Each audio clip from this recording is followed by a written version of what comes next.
Gitu ya. Jadi memang nanti outcome itu betul-betul nanti harus tampak ya dalam kurikulum ya, apa ya, dan yang terakhir itu nanti dalam assessment ya, dan assessment dan evaluasi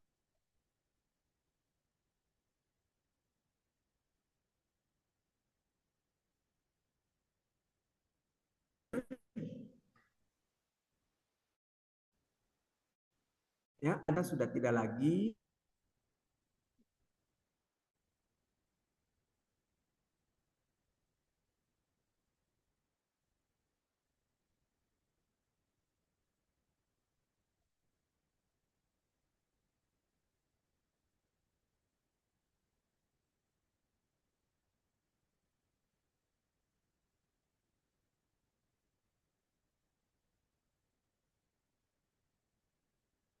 ya dari dokumen kurikulum dulu ya. Jadi ya, perubahan misalkan dalam hal apa assessment dalam hal pembelajaran itu nanti tidak hanya bertumpu pada kegiatan di kelas ya. Jadi kalau misalkan lalu kemudian kegiatan di kelas juga tidak hanya bertumpu pada ya misalkan kegiatan kuliah ya. Jadi misalkan kita nanti ya banyak apa namanya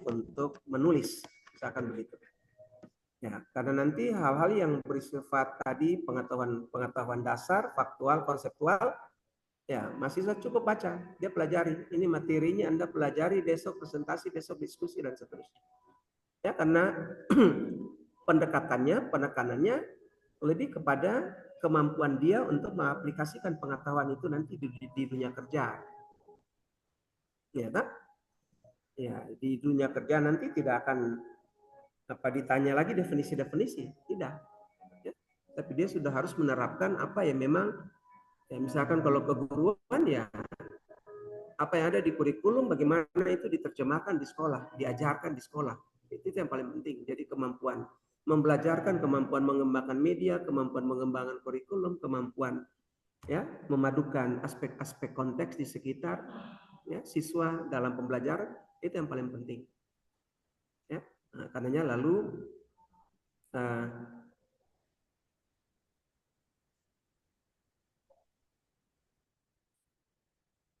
ya terputus ya. Nah, saya ambil contoh misalkan ya, jadi tadi ada 3 hal besar ya dalam dalam apa tahapan pembelajaran ya. Tapi kalau kita bicara pilar outcome based education itu sebenarnya ada 5 ya. Jadi pilar pertama itu mulai dari ya penyusunan outcome-nya itu ya. Jadi kejelasan betul-betul Bapak Ibu harus nanti mendeskripsikan mahasiswa saya waktu lulus tuh dia memiliki kemampuan apa sih, itu yang paling penting ya. Ini dulu yang mesti dirumuskan pertama ya. Jadi ketika nanti dia lulus ya kemampuan apa sih yang membutuhkan yang dia harus kuasai, dia harus miliki supaya dia nanti bisa bekerja ya secara profesional. Dia bisa berkembang, dia bisa diakui gitu ya di dunia kerja. Ya, jadi kejelasan outcome itu ya nanti mesti tampak di dalam dokumen kurikulum. Ya, nah ini yang mesti. Ya, setelah itu lalu kemudian kita desain kurikulum dari belakang.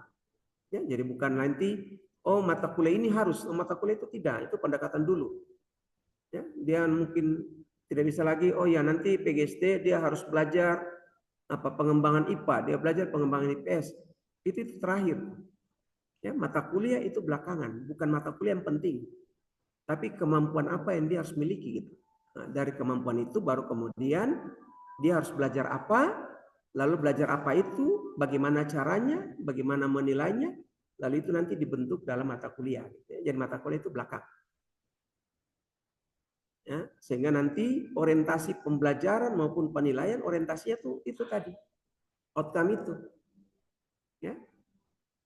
Jadi kalau misalkan contoh ya CPL nih misalkan mahasiswa mampu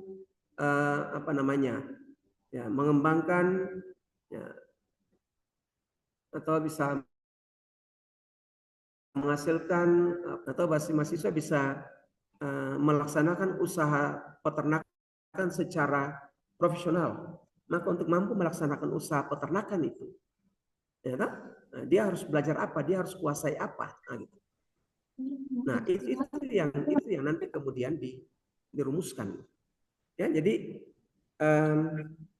ya hal yang paling penting itu yang pertama yang saya bilang tadi, ya outcome-nya itu harus jelas.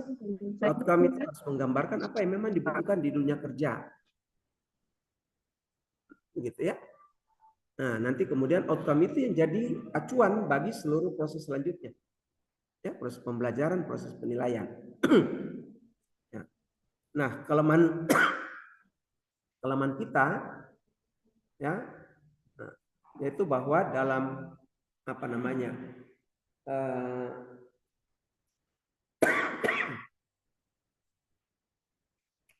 sorry ya Pak, kurang sehat lagi. Ya, jadi dalam rumusan-rumusan outcome ya dalam kurikulum kemarin itu masih banyak tampak itu penekanannya itu pada kemampuan-kemampuan level rendah gitu. Ya, jadi misalkan hanya sebatas mahasiswa mampu mendeskripsikan, mahasiswa mampu menerapkan, gitu ya. Itu cuma level rendah dan sedang. Ya, kemampuan-kemampuan yang memang dibutuhkan di dunia kerja itu membutuhkan sebenarnya ya kemampuan-kemampuan level tinggi kalau itu berkaitan dengan kognitif. Nah, tapi lebih kemudian dituntut kinerja dia, ya, jadi kinerja mahasiswa ya di dunia kerja. Ya, jadi aspek kognitif itu penting, tapi kognitif level atas sehingga dia mampu melakukan proses analisis, dia mampu berpikir kritis, dia mampu memecahkan masalah, dia mampu mengelaborasi, gitu ya. Nah, tapi yang paling penting sebenarnya kemampuan-kemampuan yang levelnya tadi, kalau kognitif level tinggi, ya, tetapi keterampilan itu yang dibutuhkan sebenarnya kinerja, ya, aspek kinerja dia dalam melakukan keterampilan-keterampilan yang sifatnya praktis. Ya, praktis ini artinya yang terkait nanti dengan kebutuhan dunia kerja, gitu. Ya, selain sikap dan nilai. Nah, ini yang nanti Bapak Ibu harus bangun ya dalam kurikulum kita. Nah, sekarang kita fokus ke ya struktur kurikulum ya. Jadi ya struktur kurikulum yang nanti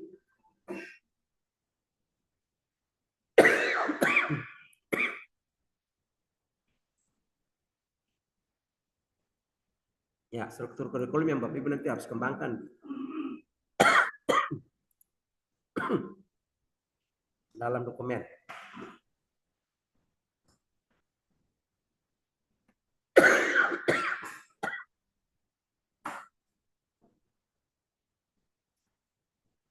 Ya.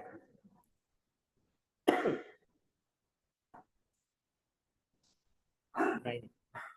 Ya, jadi nanti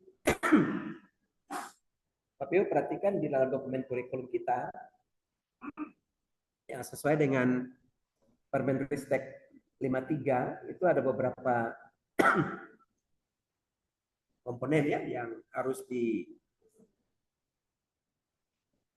ada. Nah, jadi pastikan bahwa ini komponen minimum ya yang harus ada nanti dalam dokumen kurikulum. Nanti setelah ini baru kita diskusi ya. Jadi prodi mana yang punya kurikulum sudah ada, silakan nanti diskusi gitu ya. Nah, sampaikan problemnya supaya nanti Pak bisa memberikan masukan apa yang mesti diperbaiki. Ya. Ya, jadi ini komponen-komponen yang mesti ada dalam kurikulum.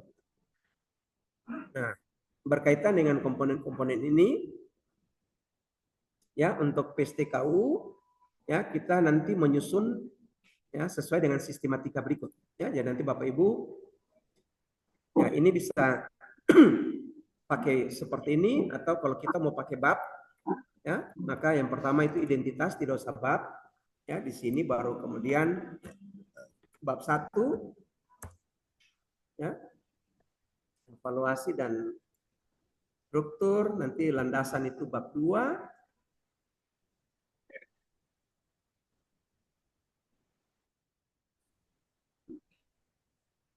ya nanti tiap prodi sesuaikan saja dia punya dokumen kurikulum ya. Ini bab 3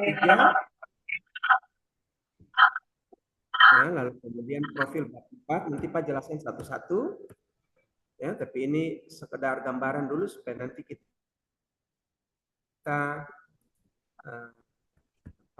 punya dokumen itu dia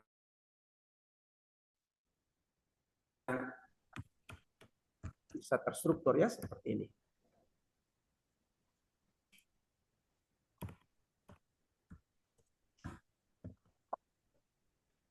Ya, nanti kita punya struktur kurikulum itu terdiri dari bab.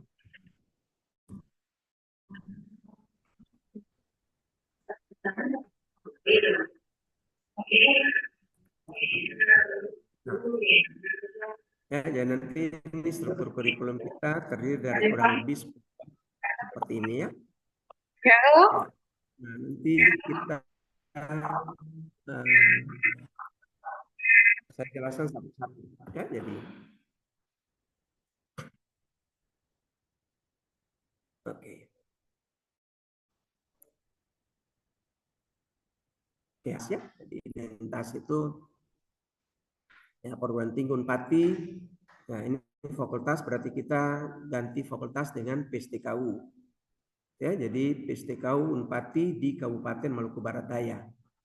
Ya, program studi apa? Pendidikan sekolah dasar misalkan, PGSD. Ya, jenjang prodi S1, SK izin ditulis. Ya, akreditasi ya. Apa? Gelar lulusan apa? Misalkan begitu ya. Jadi ini untuk identitas. Ya. Lalu kemudian bab 1 ya evaluasi kurikulum dan tracer study. Jadi bab 1 itu mulai dengan mengevaluasi dokumen kurikulum yang Bapak Ibu pakai selama ini. Ya, jadi perhatikan kurikulum yang kemarin kita pakai apa kelemahannya, apa kelebihannya, apa kelemahannya. Ya, itu ya nanti dievaluasi. Apakah kurikulum itu masih sesuai dengan tuntutan ya kompetensi abad 21 tidak?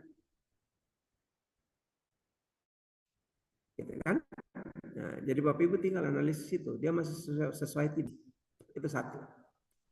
Yang kedua dalam evaluasi itu kita lihat relevansi kurikulum dengan regulasi. Ya, misalkan begini.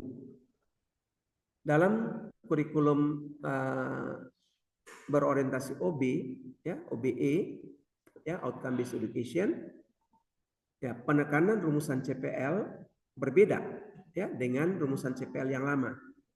Dalam Permen 53 dia menekankan bahwa CPL itu harus disusun terintegrasi. Nah, itu berarti ya dokumen yang lama itu sudah tidak relevan.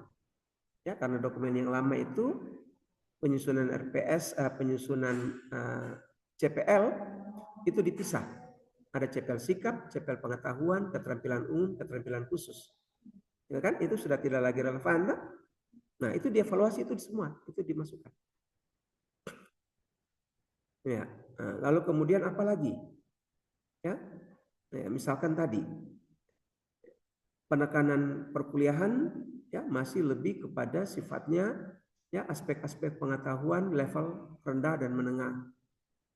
Ya, sementara tuntutan outcome based education itu kemampuan yang memang otentik, yang real dibutuhkan di lapangan.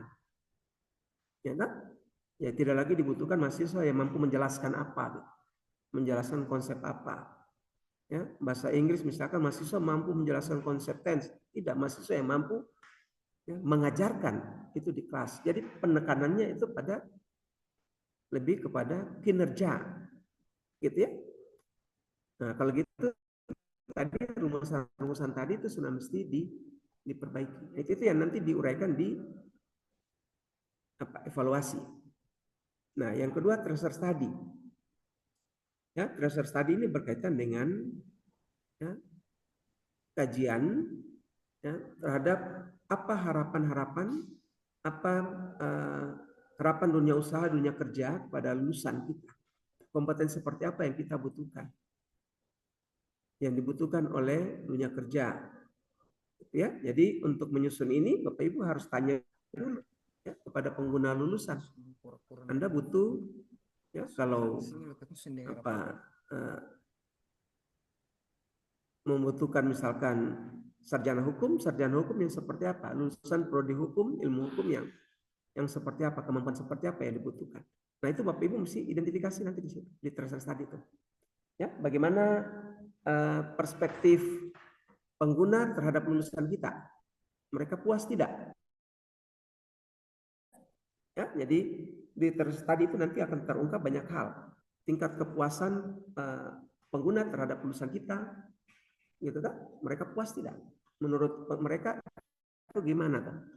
Nah untuk itu lalu Bapak Ibu bisa saja bikin angket, kirim mereka isi, bisa undang mereka lalu diskusi, bisa datang berkunjung ke tempat stakeholder itu, ya. Nah lalu kemudian diskusi dengan dong, yang penting dokumentasi itu dibuat, gitu ya. Nah dan itu yang ditulis nanti di terus tadi, gitu ya. Nah itu tempatnya di bab 1 ya. Jadi bab 1 itu ya tentang evaluasi, ya. Jadi evaluasi kurikulum yang pernah dipakai, gitu ya. Nah, supaya dari situ nanti kita akan tahu, oh kalau begitu nanti dokumen kurikulum yang baru ini apa yang mesti direvisi, apa yang mesti dirubah.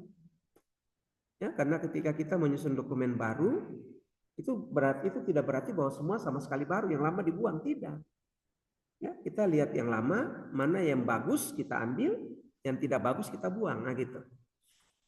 Ya, lalu kemudian yang ketiga, ya, dalam evaluasi kurikulum itu, ya, analisis. Ada perkembangan baru apa sekarang yang memang dibutuhkan dalam kurikulum. Ya, contoh misalkan kebijakan pendidikan dasar ya untuk guru ya, untuk FKIP. Ya, pembelajaran sekarang menggunakan deep learning. Nah, deep learning sudah ada dalam kurikulum tidak?